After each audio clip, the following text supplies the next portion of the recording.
ఈ మాత్రం సౌందర్యానికే ఇంత దాసులు అయిపోయావే, ఇంతకన్నా లోకోత్తరమైన సౌందర్యాన్ని చూస్తే ఇంకేమైపోతావో.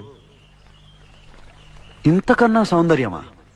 ఉండదు కాక ఉండదు. అరే ఉందనుకో ఏం చేస్తావు అంటున్నాను. అరే అనుకోవడానికి ఆస్కారమే లేదు అంటున్నా. అరే ఒకవేళ ఉంటే ఏం చేస్తావు అంటున్నాను.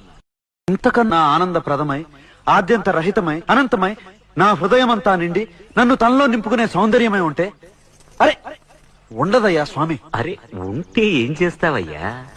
ఆ సౌందర్యానికే దాసోహం అంటాను. అయితేరా చూపిస్తాను. పద చూస్తాను.